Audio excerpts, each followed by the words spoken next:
penser que c'est le dimanche de l'essentiel. En ce dimanche, Dieu voudrait nous rappeler ce qui est essentiel dans la vie du chrétien. Dans la maison du centurion Corneille à Césarée-Maritime, Pierre proclamait pour la première fois la bonne nouvelle de Jésus-Christ à des païens, des Romains, quand le Saint-Esprit descendit sur toute la maisonnée, de la même manière qu'il s'était répandu sur les apôtres au jour de la Pentecôte. Les compagnons de Pierre, d'origine juive, sont étonnés de voir que Dieu a accordé le même Esprit Saint aux païens, sans même avoir attendu qu'ils reçoivent d'abord le baptême d'eau, ce qu'ils recevront dans la foulée. Cet événement est à rapprocher de la première assemblée de Jérusalem, où il s'était agi de contraindre les païens à devenir d'abord juifs avant de devenir chrétiens. Saint Pierre, à cette occasion, a rappelé l'événement de la maison de Corneille pour montrer que c'est un événement fondateur. Ce qui est donc essentiel dans la foi au Christ, c'est que nous avons reçu son Esprit Saint. Jésus nous l'a donné pour faire de nous, en acte et en vérité, des fils et filles de Dieu. Sans la vie avec le Saint-Esprit, sans la mouvance du Consolateur, nous ne pouvons pas suivre Jésus. Presque comme pour paraphraser le pape Saint Jean-Paul II, j'ai envie de dire, chrétien catholique, qu'as-tu fait du Saint-Esprit que tu as reçu? Le laisses-tu au placard de ton cœur ou le laisses-tu vraiment te conduire? Il est la plus grande richesse de ta vie sur terre. Qu'en fais-tu? Il n'est pas une chose, il est une personne. Et il voudrait avoir avec toi une relation personnelle, au cœur de laquelle il veut te conduire à Dieu et à l'union à lui. Toi et moi, nous ignorons le chemin qui mène au ciel. Le Saint-Esprit le connaît. Nous voudrions bien transformer notre monde, notre vie, pour notre bonheur et celui des autres. Le Saint-Esprit sait parfaitement quoi faire avec toi et pour toi, pour que ce soit possible. Il sait comment s'y prendre avec chacun de nous pour que notre bonheur soit une réalité, de même que le bonheur de notre monde.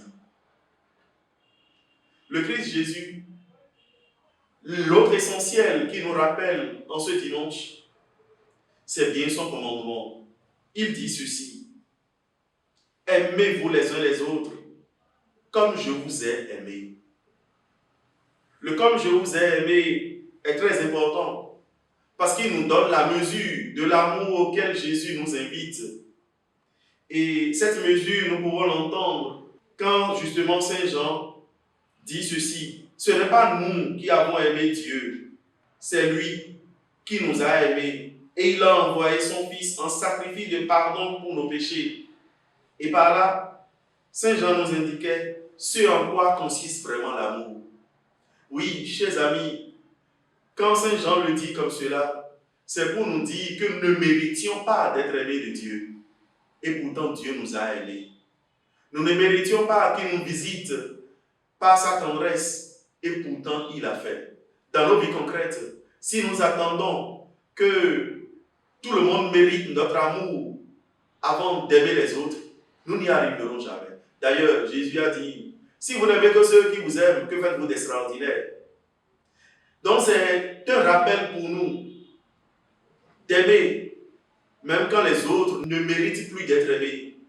De continuer d'aimer, même quand les autres nous offrent mille et une raisons de les haïr.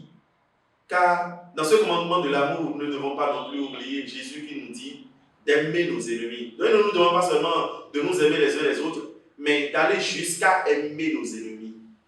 D'accord? Cela ne veut pas dire que c'est un appel à avoir des sentiments enflammés pour son ennemi, mais au moins de chercher son bien, de ne pas orchestrer de la haine contre lui. Et quand justement le Christ aussi nous invite à l'amour, c'est aussi presque le commentaire qu'en fait Saint Paul dans la lettre aux Philippiens, quand il nous demande d'avoir entre nous, chrétiens, les mêmes sentiments qui sont ceux du Christ. Le Christ, quels sont ses sentiments? Il n'a pas pensé d'avoir à lui-même. il a pensé aux autres. Il a pensé à nous. Et c'est un appel pour nous, béninois, d'entendre le Saint Paul donner une telle interprétation de l'amour du Christ quand nous savons que nous traînons un mal culturel, presque chromosomique, le tiédien en vie. Oui, l'appel à l'amour pour nous dire que dans notre vie de tous les jours, Dieu veut nous aider. Il nous donne la grâce nécessaire pour que nous apprenions à penser aussi aux autres. Et non pas seulement penser à nous, mais penser aussi aux autres. Car l'amour, c'est aussi cela. Penser aussi aux autres.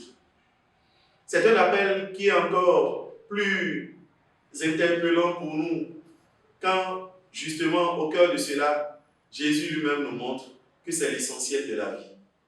Au soir de notre vie, au soir de notre histoire, voilà ce sur quoi Dieu nous jugera.